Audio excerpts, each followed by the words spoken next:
বিজয়নগরের এই বিষ্ণুপুরের লেচু ঐতিহ্যবাহী লেচু আর লেচু বাগানটা দেখার জন্য পরিবারের সবাইকে নিয়ে আসছি এবং আজকে আমার পরিবারের সবাই লেচু দেখে খুব মুগ্ধ হয়েছে। আল্লাহ কি বলবো, এত ভালো লাগতেছে, এত পরিমাণ ভালো লাগতেছে যে বলার ভাষা নেই।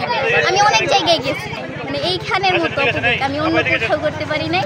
যেভাবে লেচুর উৎপাদন সামনের দিকে বাড়তেছে, যদি বাংলাদেশ সরকার আমাদেরকে একটা দৃষ্টি দেয় তাহলে আমাদের এই ফলন আরও দীর্ঘায়িত হবে। আমার ভাই লেচু বাগান এই ফুল আসার পর থেকে পর্যন্ত আমার 4 থেকে 5 জন তার কর্মচারী, তাদেরকে বেতন দিতেছে এবং তাদের খানা তাহা সব কিছু দিতেছে। লিচু বাগানটা হলো 2 বিঘার উপরে। এই লিচু বাগানটা আমার আশা যে এই বছর আমাদের টার্গেট 10 থেকে 12 লক্ষ টাকা আমরা বিক্রি করতে পারবো। আমার বাগানটা আমি 2001 সালে বাগানটা করেছি, আজকে প্রায় 25 বছর হয়ে গেছে বাগানের বয়স। আমার গাছগুলিতে যথেষ্ট পরিমাণ ফলন আসে প্রতি বছরে।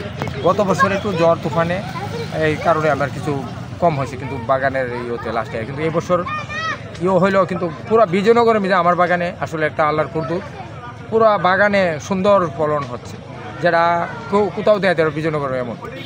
আর এবছর ভালো ফলন হচ্ছে বলে ভালো টাকা বিক্রি করতে পারো, 10 লাখ টাকার উপর আসছে ইনশাআল্লাহ আমি বিক্রি করার আমার টার্গেট। আর দামও ভালো পাইতেছি। আরেকটা বিষয় হলো আমি সরকারের একটু সহযোগিতা চাচ্ছি। আমার এই জায়গাটায় আসলে এই একটা মিলন মেলা পরিণত হচ্ছে গেছে। এই প্রতি বছরে লিচুর সময় হলে মানুষ এত আনন্দ পায়, লিচু যে এত প্রিয় মানুষের মাঝে, এটা মানুষ অনুভব করে। আমাদের দেশের জাতীয় ফল কাঁঠাল, আসলে কাঁঠালটা একদম মানুষ এত পছন্দ করে না, কিন্তু লিচুর জন্য সবাই পাগলের মতনে আসে লিচু খাওয়ার জন্য, লিচু নেওয়ার জন্য। পুরো পরিবার নিয়ে বিভিন্ন জেলা থেকে, বিভিন্ন শহর থেকে, সারা বাংলাদেশের এবং ঢাকার থেকে অপঞ্চ লোক আসছে, রাঙ্গামাটির থেকেও আসছে উপজাতিরা লিচু নিয়ে গেছে এই যে গত সপ্তাহ। আসলে এই জন্য আমি সরকারের একটু সহযোগিতা চাচ্ছি। সরকারে আমার একটু সব দিকটা একটু করলে আমি ডেভেলপ করতে পারবো, আর উন্নত করতে পারবো। আর আমার বাগানের লিচু বিভিন্ন জেলাতে যাব, বিভিন্ন উপর লেভেলের যারা।